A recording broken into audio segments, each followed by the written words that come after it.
بسم اللہ الرحمن الرحیم۔ الحمدللہ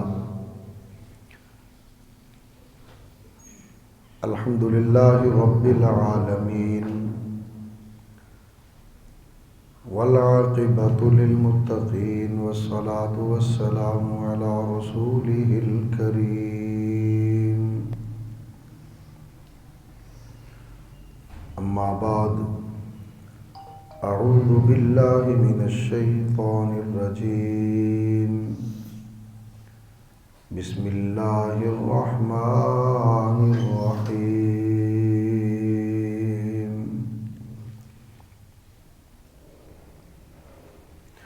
ما کان محمد ابا احد من رجالکم ولكن رسول اللہ وخاتم النبیین۔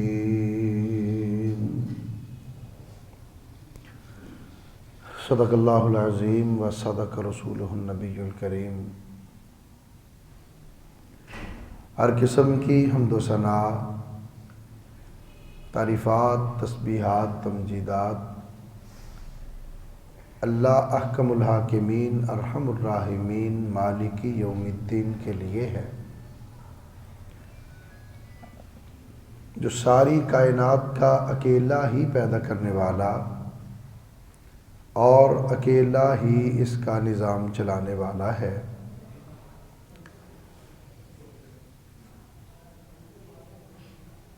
اللہ کی حمد و ثنا کے بعد بے شمار انگنت لاتعداد لامحدود درود و سلام میرے اور آپ کے پیارے آقا،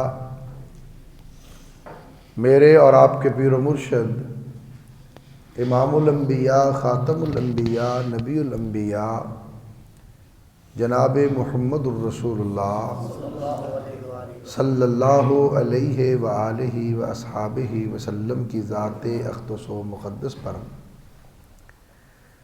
کہ جنہیں کائنات کے رب نے ساری کائنات سے اعلیٰ، اولا، بالا، کامل، مکمل، اکمل، حسین اور احسن بنا کر مبعوث فرمایا۔ حضرات،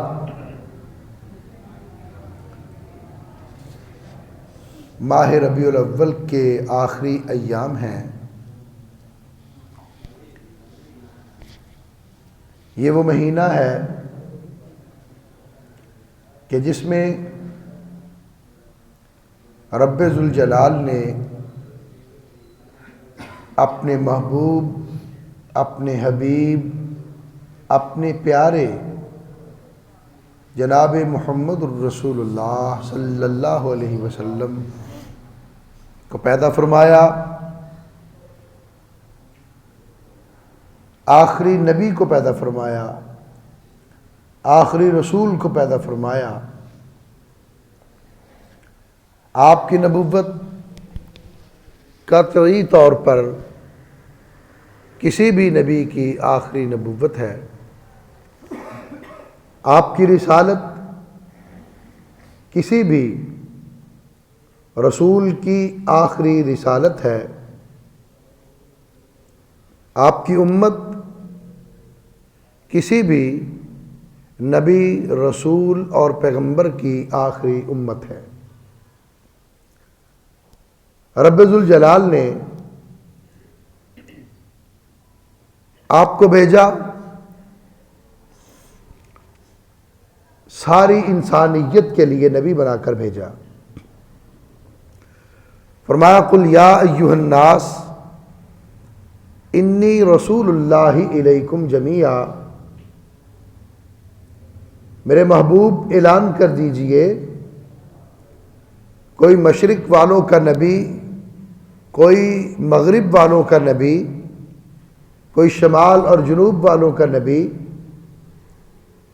کوئی عرب اور عجم کا نبی، لیکن آپ ہر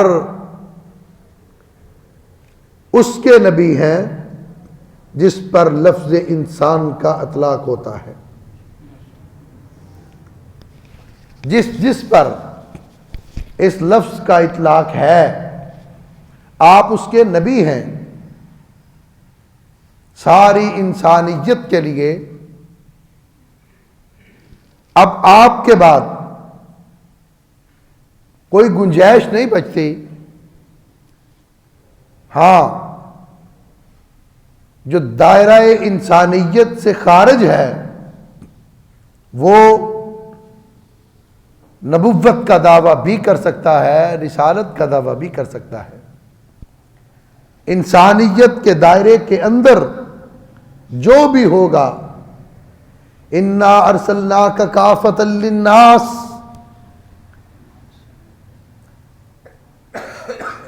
وما ارسلناک الا کافۃ للناس بشیرا ونذیرا، پوری انسانیت کے لیے۔ اب آپ ذرا غور کریں کہ انسان کون ہے، اور پھر آخری دین وہ کیا ہے؟ اسلام ہے، اور پہلا دین کون سا ہے؟ وہ بھی اسلام ہے۔ آدم علیہ السلام کا دین بھی اسلام تھا، اور وہاں سے لے کر عیسیٰ علیہ السلام تک جتنے انبیاء آئے سب کا دین اسلام تھا، اور جناب محمد الرسول اللہ صلی اللہ علیہ وسلم کے لیے بھی رب ذوالجلال نے دین اسلام کو ہی پسند فرمایا۔ فرق کیا ہے؟ آدم علیہ السلام کے پاس بھی اسلام تھا، شیس علیہ السلام، نوح علیہ السلام، داؤد علیہ السلام، سلیمان علیہ السلام، زکریا علیہ السلام، موسیٰ علیہ السلام، عیسیٰ علیہ السلام۔ فرق کیا ہے؟ فرق یہ ہے، ایک بچہ پیدا ہوتا ہے تو اس کے لباس کا سائز آپ دیکھتے ہیں، قمیض وہ پہنتا ہے بچہ، یہ چھوٹی سی شرٹ ہوتی ہے، اتنا سا اس کا وہ قمیض یا شرٹ ہوتی ہے، اس کا یہ سائز ہوتا ہے۔ پھر بڑا ہوتا ہے، تھوڑا سا اور بڑا سائز ہو جاتا ہے، پھر بڑا ہوتا ہے اور بڑا ہو جاتا ہے، پھر وہ انسان بچپن سے لڑکپن اور لڑکپن سے جوانی، جب جوانی میں آتا ہے تو پھر اس کا جو لباس ہے، جو سائز ہے، لمبائی، وہ ایک جگہ پہ آ کے رک جاتی ہے۔ اس کے بازو اب وہ نہیں جو 10 سال کی عمر میں تھے، اس کی شلوار کے یا اس کے کرتے کی لمبائی کا سائز وہ نہیں جو 5 سال کی عمر کا تھا۔ رب ذوالجلال نے آدم علیہ السلام کو دین اسلام سے نوازا، وہ اسلام کی ابتدا تھی، اسلام کا آغاز تھا، اسلام کا ارتقاء تھا، ارتقائی مراحل تھے، اور پھر اس کے بعد اسلام بڑھتا چلا گیا، اسلام پھیلتا چلا گیا، اسلام پھولتا چلا گیا، آہستہ آہستہ اس کے اندر پھر ترویج ہوتی گئی، تبدیلیاں آتی گئیں، اس کے حالات اور واقعات کے مطابق، انبیاء کے مطابق، زمانوں کے مطابق، ضروریات کے مطابق اس کے اندر مسائل کا اضافہ ہوتا رہا، احکامات کا اضافہ ہوتا رہا، اور ان احکامات کے بعد جب یہ اسلام چلتے چلتے میرے اور آپ کے پیارے آقا جناب محمد الرسول اللہ صلی اللہ علیہ وسلم تک پہنچا تو عین شباب میں تھا، جوانی کے عالم میں تھا، وہاں پہ آ کر پھر اس کی پیمائش روک گئی۔ الیوم اکملت لکم دینکم واتممت علیکم نعمتی ورضیت لکم الاسلام دینا، کہ میں نے مکمل کر دیا ہے دین، اس دین کی لمبائی مکمل، چوڑائی مکمل، اس کا سائز مکمل۔ اب یہ دین نہ اس میں کوئی کمی کی جا سکتی ہے، نہ اس کے اندر کوئی بیشی کی جا سکتی ہے، نہ زیادتی کی جا سکتی ہے۔ الیوم اکملت لکم دینکم، ہر نبی کو جو دین ملا وہ دین اسلام ملا، اور دین اسلام مکمل ہو گیا۔ جب دین اسلام مکمل ہو گیا تو پھر اب کوئی نیا نبی کیسے آ سکتا ہے؟ گنجائش ہی نہیں، دین تو مکمل ہو گیا۔ اور پھر تیسری، اس کو تیسرے طریقے سے آپ اس طرح سمجھیں کہ اللہ پاک نے واضح طور پر کہہ دیا، ما کان محمد ابا احد من رجالکم ولکن رسول اللہ وخاتم النبیین، کہ آپ کو خاتم النبیین بنا کے بھیجا، ختم نبوت کا تاج آپ کے سر پہ سجا کے بھیجا، آپ کو آخری نبی بنا کر بھیجا، آپ پہ نبوت کا دروازہ بند کر دیا۔ اب یہاں پر لوگوں نے معنی کیے نبی کے معنی کیے اپنی مرضی کے لیے، لوگوں کو گمراہ کرنے کے لیے۔ کہتے ہیں جی یہ ذلی نبی ہے، یہ بروزی نبی ہے، یہ مانوی نبی ہے، یہ حقیقی نبی ہے۔ یہ کیا بات ہوئی؟ نبی نبی ہوتا ہے، یہ بلی، یہ چلی، یہ ذلی، یہ کون سی اصطلاحات ہیں؟ گمراہ کرنے کے لیے، لوگوں کو صراط مستقیم سے ہٹانے کے لیے۔ اب آپ دیکھیں معنی حضرت مولانا طارق جوید صاحب کرتے ہیں، ایک کسی آیت کا، کسی لفظ کا معنی۔ ایک معنی مولانا طاہر الرحمن عامر صاحب کرتے ہیں، مولانا فاروقی صاحب، یہ حضرت فاروقی صاحب آیت کا معنی کرتے ہیں۔ آپ کہیں گے جی علماء نے معنی کیا ہے۔ اور ایک معنی آیت کا وہ قرآن کا جو صاحب قرآن نے کیا ہے، وہ مستند ہے، وہ اوتھینٹک ہے، یا تیری ڈکشنری اوتھینٹک ہے؟ آمینہ کے لال کے فرمان کے مقابلے میں، آمینہ کے لال کی آیت کی تشریح کے مقابلے میں تیری ڈکشنریوں کو پاؤں کو ردی کی ٹوکری میں پھینکتا ہوں۔ وہ جائیں ردی کی ٹوکری میں۔ ہم پوچھیں گے پیارے آقا سے، ہم پوچھیں گے اللہ کے رسول صلی اللہ علیہ وسلم سے کہ ما کان محمد ابا احد من رجالکم ولکن رسول اللہ وخاتم النبیین، یہ نبی کا معنی کیا ہے؟ ہم آقا سے پوچھیں گے۔ آقا کیا فرماتے ہیں؟ فرمایا میں آخری نبی ہوں، آخری نبی، میرے بعد کوئی نبی نہیں، اور تم آخری امت ہو، ولا امت بعدکم، تمہارے بعد امت کوئی نہیں، میرے بعد نبی کوئی نہیں۔ اور کیا کہا؟ لو کان نبی بعدی عمر ابن خطاب، اگر میرے بعد کسی نے نبی آنا ہوتا، وہ کسیٹی کا بیٹا کانا نہ ہوتا، وہ خطاب کا بیٹا عمر ہوتا۔ معنی بتا دیا آپ نے، وضاحت کر دی کہ آخری نبی ہوں۔ آخری نبی کے الفاظ حدیث پاک نے ارشاد فرمائے۔ اور آخری جب کہہ دیا نبی، وہ ذلی ہو، وہ بروزی ہو، وہ مانوی ہو، وہ حقیقی ہو، آخری وہی ہے۔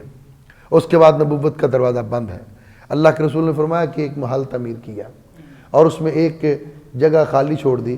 لوگ اس محل کو، بڑے خوبصورت پیارا محل تھا، دیکھنے کے لیے آتے، لیکن ایک جگہ وہ کہتے کہ یہ اینٹ بھی لگ جاتی، فرمایا وہ محل کی آخری اینٹ میں ہوں۔ اب یہ کتنی خوبصورت مسجد بنائی ہے مولانا طارق جوید صاحب نے، کتنا پیارا محراب ہے۔ آپ اس محراب کو دیکھیں کہ اب یہاں پر جو سنگ مرمر لگا ہے، اس کے اوپر کوئی اور چیز لگا دی جائے یا ایک ٹائل نکال دی جائے، کتنی بری لگے۔ یہ مکمل ہو گیا۔ اب مکمل ہونے کے بعد اس میں کسی چیز کی گنجائش ہی نہیں۔ نبوت کا محل مکمل ہو چکا ہے، رسالت کا محل مکمل ہو چکا ہے۔ اب نہ اس میں سے کسی اینٹ کو نکالا جا سکتا ہے اور نہ کسی کو داخل کیا جا سکتا ہے۔ اگلی بات، غلام محمد قادیانی، چونکہ وقت کم ہے، عشاء تک پروگرام بھی کلوز کرنا ہے، علماء موجود ہیں، میں مختصر اختصار کی طرف جا رہا ہوں کہ یہ جو فرقہ قادیانیت ہے، ان کا بانی ہے غلام محمد قادیانی۔ قادیانیوں کو ہم کافر کیوں کہتے ہیں؟ مرزائیوں کو کافر کیوں کہتے ہیں؟ اس لیے کہتے ہیں کہ غلام محمد قادیانی کافر تھا۔ اچھا، غلام محمد قادیانی کیوں کافر تھا؟ اس لیے کہ اس نے نبوت کا جھوٹا دعویٰ کیا۔ آقا علیہ الصلوۃ والسلام نے فرمایا میرے بعد 30 دجال ہوں گے، کذاب ہوں گے، اور وہ جھوٹی نبوت کا دعویٰ کریں گے، اس لیے کہ یہ کافر ہے۔ یہ بات نہیں ہے، یہ بات یاد رکھیں۔ غلام محمد قادیانی نے نبوت کا دعویٰ کیا، اس وجہ سے وہ کافر ہوگا، لیکن صرف اس وجہ سے وہ کافر نہیں ہے، وہ اس سے پہلے کافر ہوا، پھر اس نے نبوت کا دعویٰ کیا۔ یہ مسئلہ سمجھیں۔ مسلمان آقا علیہ الصلوۃ والسلام کے مقابلے میں آپ کا غلام آنے کی جرت کر سکتا ہے؟ نہیں کر سکتا. سوال ہی بدل، سوچ ہی نہیں سکتا، تصور ہی نہیں ہے کہ ایک غلام اپنے آقا کے مد مقابل کھڑا ہو اور ان کے مقابلے میں آ کر نبوت کا دعویٰ کرے. غلام احمد قادیانی وہ دجال ہے، وہ کذاب ہے، وہ لعین ہے، وہ خبیث ہے کہ جس نے پہلے کفر کو اختیار کیا پھر نبوت کا دعویٰ کیا. میری یہ ذاتی رائے ہے، میرا یہ نظریہ ہے. علماء بھی اپنا موقف بیان کریں گے کہ غلام احمد قادیانی پہلے کافر ہوا پھر نبوت کا دعویٰ کیا. اور اگلی بات سنیں، غلام احمد قادیانی ملعون دجال لعین اگر نبوت کا دعویٰ نہ بھی کرتا وہ تب بھی کافر تھا. اصل بات یہ ہے، یہ کرنے والی بات ہے. ختم نبوت کے کٹہرے میں لا کے آقا علیہ الصلوۃ والسلام کو کھڑا کر دیتے ہیں. ایک طرف جھوٹا نبی ہے، ایک طرف سچے نبی ہیں، اور ادھر دلائل دیے جا رہے ہیں نبوت ختم ہو گئی، وہ دلائل دے رہے ہیں نبوت ختم نہیں ہوئی. یہ کیا بات ہے؟ یہ تماشا ہے.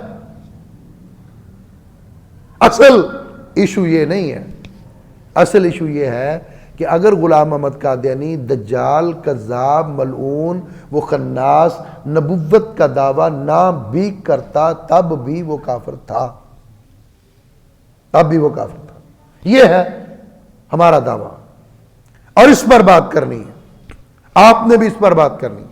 کوئی قادیانی، مرزائی، لانتی، اس کے ماننے والا پیروکار آپ سے بات کرے، اس کو کہو نبوت تو بہت بلند چیز ہے، اس بحث کو چھوڑو. حیات مسیح، وفات مسیح کا مسئلہ بہت عظیم تر ہے. مسیح موعود کی طرف آنا، امام مہدی قرار دینا، مجدد بننا تو دور کی بات ہے. اس سے پہلے غلام احمد قادیانی کے کافر ہونے کی بات کرو. غلام احمد قادیانی امام مہدی ہونے کا دعویٰ نہ کرتا تب بھی کافر تھا. غلام احمد قادیانی مسیح موعود ہونے کا دعویٰ نہ کرتا تب بھی کافر تھا. غلام احمد قادیانی مجدد ہونے کا دعویٰ نہ بھی کرتا تب بھی کافر تھا. غلام احمد قادیانی نبی ہونے کا دعویٰ نہ بھی کرتا تب بھی کافر تھا. کیوں کافر تھا؟ اس کا کفر بیان کرنا ہے. ختم نبوت کو کٹہرے میں کھڑا نہیں کرنا. اس کا کفر کیا ہے؟ جو شخص اللہ کا گستاخ ہے، بتاؤ وہ مسلمان ہے کہ کافر ہے؟ اس صرف والوں کو نہیں پتا. آپ ذرا زور سے بولیں گے نا ان کو پتہ چل جائے گا. اللہ کا گستاخ کون ہے؟ مسلمان ہے کہ پتہ چلا؟ اب آپ بتائیں اللہ کا جو گستاخ ہے وہ کون ہے؟ کافر ہے. غلام احمد قادیانی بک بک کرتا ہے، استغفر اللہ معاذ اللہ، کہتا ہے مجھے حیض آتا تھا. عورتیں نہیں، عورتیں تو نہیں آ گئی ہیں. میرے ساتھ اللہ نے وہ کیا کہ مجھے حمل ہو گیا اور مجھ میں سے میں ہی پیدا ہو گیا. اب آپ بتائیں یہ عقیدہ رکھنے والا روحانی خزائن کے اندر وہ مسلمان ہے کہ کافر ہے؟ چھوٹا لفظ ہے کافر. وہ لعنتی ہے، وہ دجال ہے، وہ کذاب ہے، وہ خناس ہے، وہ خبیث ہے.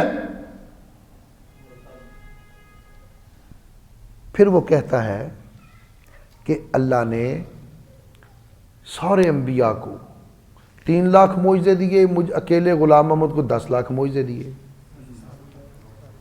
توہین انبیاء، اپنے آپ کو انبیاء سے افضل، توہین انبیاء کرنے والا مسلمان نہیں، کافر ہے. اللہ کی گستاخی کرنے والا مسلمان نہیں، کافر ہے. اور پھر کہتا ہے کہ عیسیٰ علیہ السلام کی گستاخی کرتا ہے، توہین کرتا ہے. معاذ اللہ، استغفر اللہ، کہ وہ جوان بچیوں سے نا سر میں مالش کروایا کرتے تھے، پردے کا خیال نہیں کرتے تھے، غیر محرم بچیوں سے، جوان بچیوں سے. اب آپ دیکھیں یہ عقائد رکھنے والا مسلمان ہے کہ کافر ہے؟ ایک نبی کی توہین کرنے والا. صرف یہی نہیں، کہتا ہے کس حسین کی بات کرتے ہو؟ میں دامن جھاڑوں 100 حسین گرتے ہیں. استغفر اللہ معاذ اللہ، یہ عقیدہ رکھنے والا مسلمان ہے کہ کافر؟ استغفر اللہ معاذ اللہ بک بک کرتا ہے، کہتا ہے میں نے عالم کشف میں دیکھا بی بی فاطمہ کی ران پہ میں سر رکھ کے لیٹا ہوا۔ کوئی سوچ سکتا ہے ایک مسلمان؟ حضرت بی بی فاطمہ الزہرا، وہ عفیفہ، وہ پاک دامن، وہ پاکیزہ، وہ منزہ، وہ مطہرہ، وہ طاہرہ، کہ جن کے چہرے کو کبھی آسمان کے سورج نے بھی نہیں دیکھا، ان کے بارے میں کہتا ہے کہ میں ایسی سوچ رہا ہے کہ میں نے عالم کشف میں دیکھا۔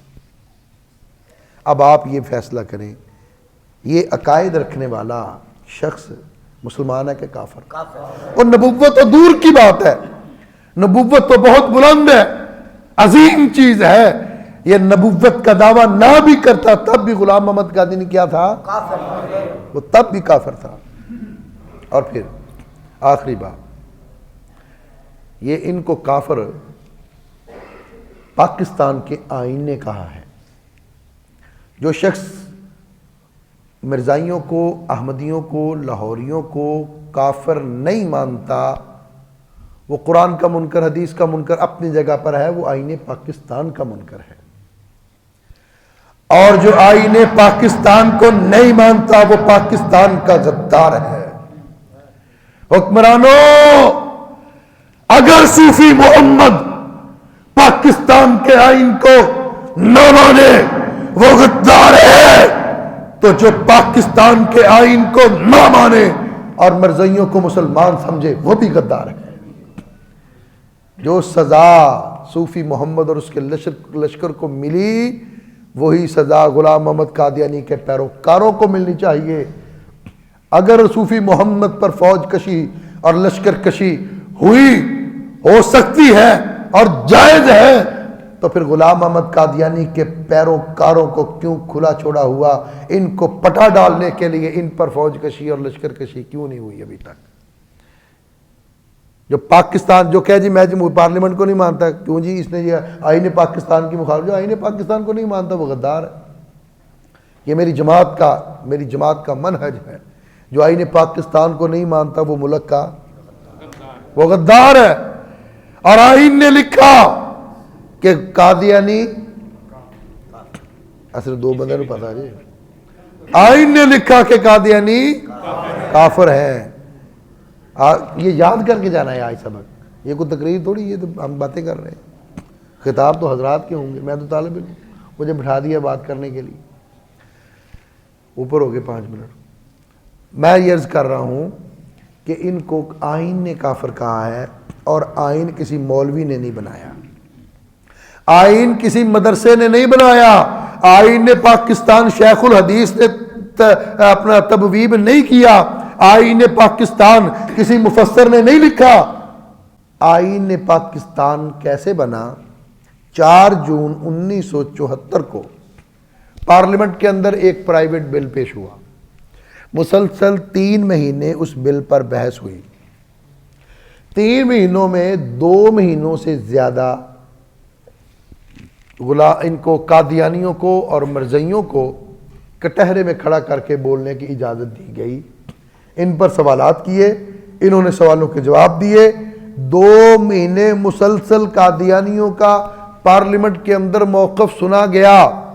11 دن لاہوری فرقے کے جو سربراہ تھے ان کو دیے گئے، 11 دن ان کا موقف پارلیمنٹ کے اندر سنا گیا۔ ارکان پارلیمنٹ نے اس بحث کے اندر حصہ لیا۔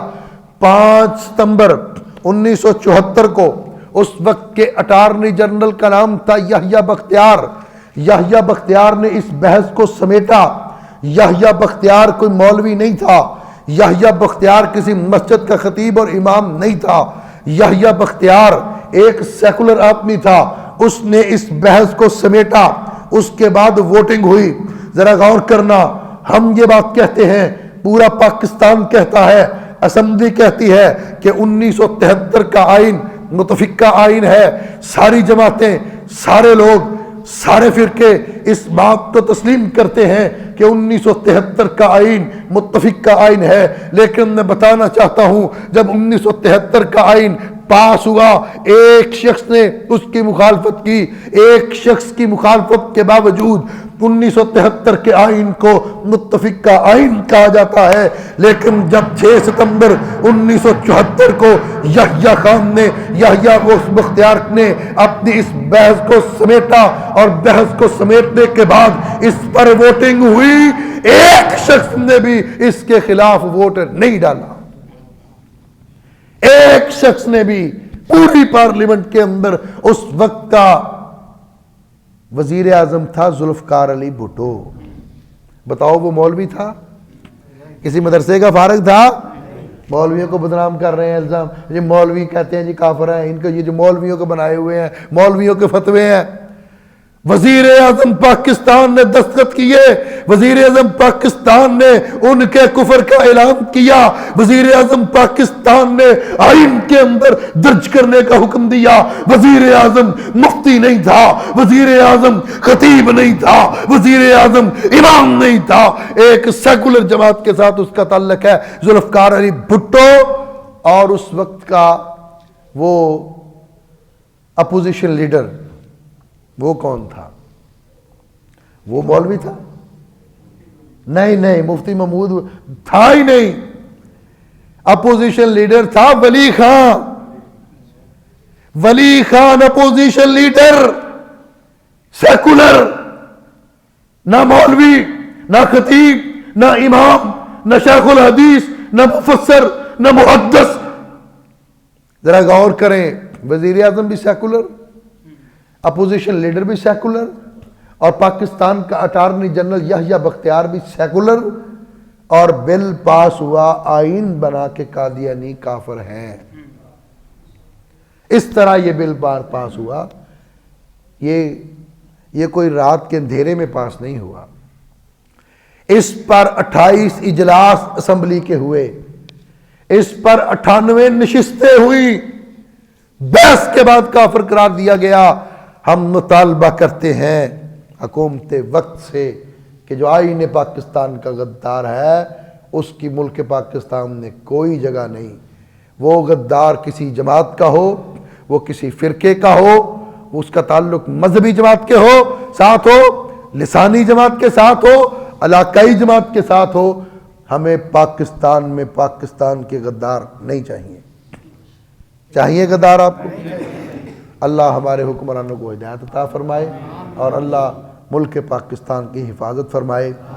یاد رکھو، قادیانی قرآن کے بھی منکر ہیں، حدیث کے بھی منکر ہیں، نبوت کے منکر ہیں، رسالت کے منکر ہیں، اللہ کی توہین کرنے والے ہیں، اور یہی قادیانی آئین پاکستان کے بھی منکر ہیں، آئین پاکستان کی بھی توہین کرتے ہیں، آئین پاکستان کی بھی گستاخی کرتے ہیں۔ یہ صرف قرآن و سنت اور اسلام کے غدار نہیں، یہ ملک پاکستان کے غدار ہیں۔ آج پاکستان کے خلاف جتنی سازشیں ہو رہی ہیں ان کے پیچھے قادیانیوں کا ہاتھ ہے، ملک پاکستان کے خلاف جتنے حملے ہو رہے ہیں ان کے پیچھے قادیانیوں کا ہاتھ ہے۔ یہ FATF کا جو بل آیا اس کے پیچھے قادیانی لابی ہے۔ یہ IMF کی جو شرائط آتی ہیں، ورلڈ بینک کی جو ڈکٹیشن آتی ہے، سب کے پیچھے یہودی اور قادیانی مل کر ملک پاکستان کے خلاف سازشیں کر رہے ہیں۔ دعا کریں اللہ ہمارے اس ملک کی حفاظت فرمائے، اللہ ہمارے اس عقیدہ ختم نبوت کی حفاظت فرمائے، اور ہم آج یہ عزم کرتے ہیں کہ اے وطن مجھ سے لے لے تو جو لینا چاہے، یہ مٹی یہ گیہوں تو جو لینا چاہے، یہ سر ہے یہ دھڑ ہے تو جو لینا چاہے، اس کے بدلے تو خود کو بچا لے، وطن اپنے باہر فصیلے بنا لے، فصیلوں کی بنیاد تو مجھ پہ اٹھا لے، وطن کو بچاتے ہوئے جان دے دوں، وطن کو سجاتے ہوئے جان دے دوں۔ وآخر دعوانا الحمدللہ رب العالمین۔ اللہ اکبر، اللہ اکبر، اللہ اکبر، اللہ